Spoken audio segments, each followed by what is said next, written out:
Well, we pay attention to what the state schools have done, but that's not the most important thing for us. The most important thing for us is what's the right thing to do for Wartburg students, faculty, and staff. So we know what the state schools are doing, but what we want to do is the best thing for Wartburg. What are our plans? We meet constantly on this, and we are already preparing for the possibility that either because of a change in the health status of our community or because of a mandate from government or another institution that we may have to go to remote learning. So we're developing those plans. We meet constantly and are adaptable. We're aware of what's going on at other institutions, but we're not driven by that.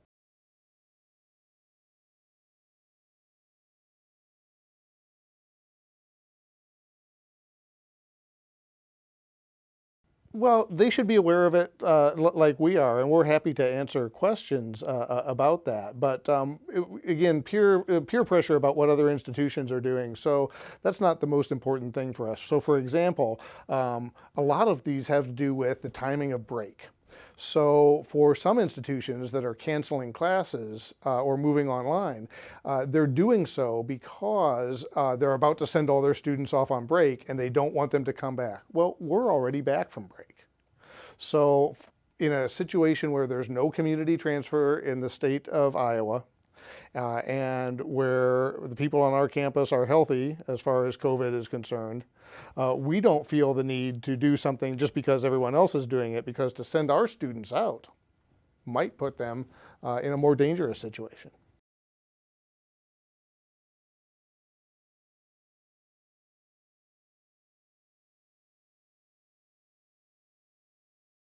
Watchful waiting on that. But since you mentioned May term and tour week travel, let me just, if I can, repeat what the decision on those is. So any kind of faculty-led off-campus overnight after the end of the winter term is canceled. So, but other travel during the term is not yet canceled, and May term itself is set to go ahead.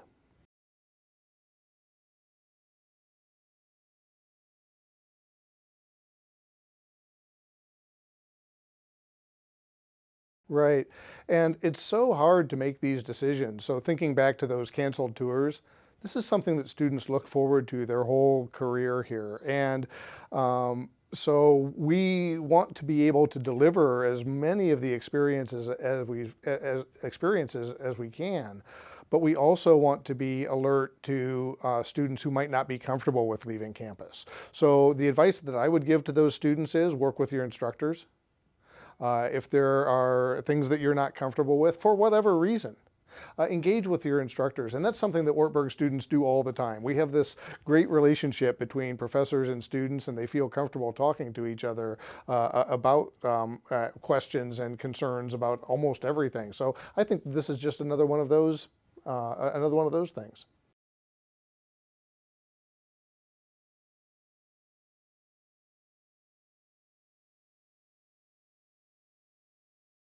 So we always do planning, and we always start as soon as we see something on the horizon. But the difference here is the plan has actually started to be put into action.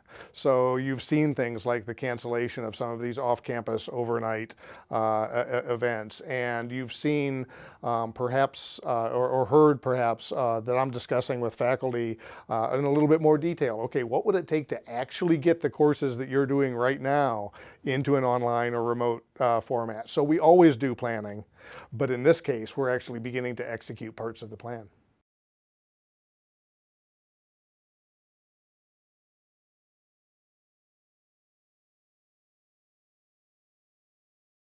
Yeah, so we have a basic planning infrastructure, and it involves the cabinet, and then we reach out to others as needed, depending on what we're planning for. So, you know, in situations like this where it's health related, we'll bring in health professionals. So we plan for all kinds of eventualities, but as I said, the difference here is we're actually activating parts of that plan in ways that we haven't always had to in the past.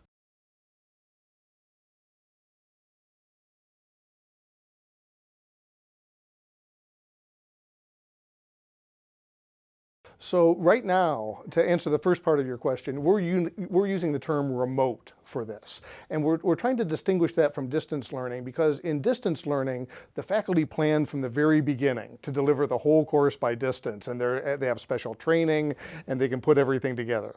So this is a little bit different because it's an unplanned response to a crisis that's occurred. So we're trying not to call it always distance learning, but to call it remote. To distinguish it from that well-planned and well-executed. This can be well-executed too, but it's different from distance learning. And as always at Wartburg, we are going to be really attuned to the individual needs of individual students. And if there are students who can't watch a video at the moment because it's going to take them a half hour to download, those students will be able to watch the video after it downloads for a half an hour. Many students who might not have great connections at home might have a library that's accessible, or even a Starbucks, who knows. But we're going to be attentive to the needs of individual students. And yeah, it's going to be a fast transition.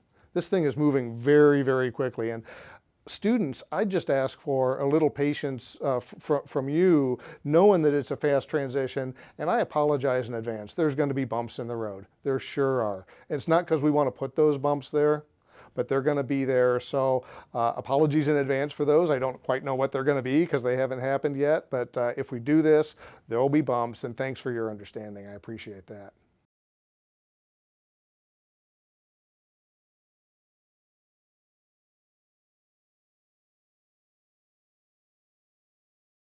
Race Day is definitely one of those things that we're considering. Race Day is incredibly important to this community. It's another one of those things like Tour with the Arts and May term travel. It's just a part of the fabric of this institution. And so we are working to, as much as possible, preserve the experience of Race Day while still keeping everyone safe. So there's a lot of things we're considering about how Race Day might be kept the same and changed, and so more to come on that. Apologies, I can't give you much more, but we're talking about it constantly.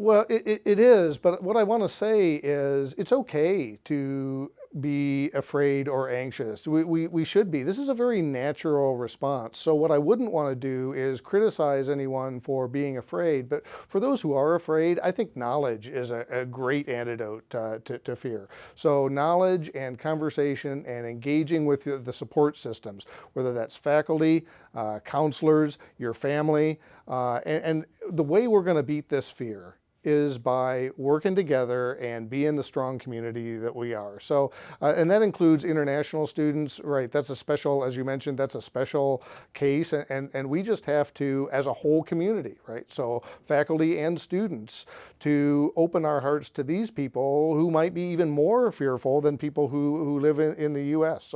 So let's just all support each other. Let's make it okay to be a little afraid, but then let's address that fear by mutual support and with some knowledge.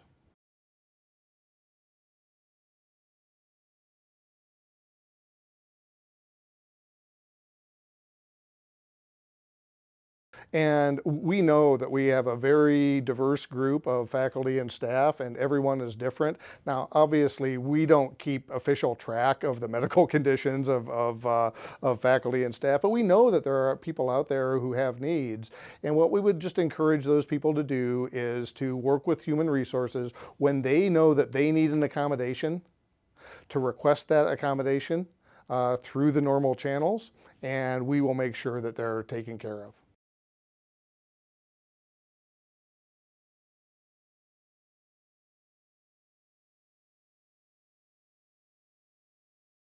Exactly. So that could be an accommodation. So even, for example, if the faculty, if we don't move all instruction to online, there might be faculty who that accommodation might be to move their classes online, even if the whole college doesn't. And we're open to all kinds of things like that. We've got to be flexible. We've got to be adaptable. We've got to remain a community. We've got to be kind.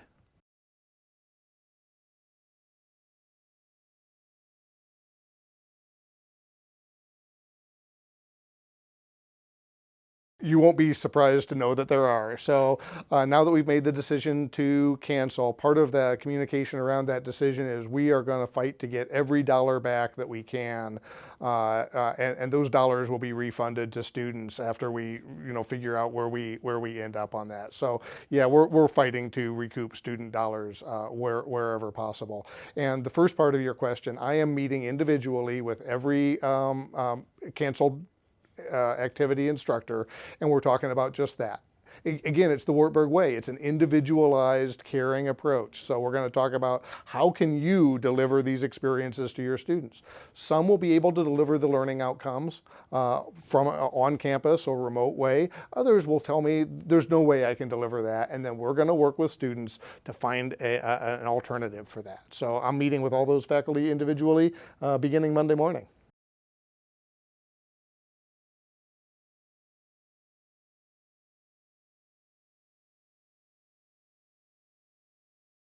We are taking all that, and that's why I have to meet with everyone individually, because every one of these things is very different. So I have to sit down with each one of these instructors, and I have to come to understand their plans to take care of the students who are involved in those courses.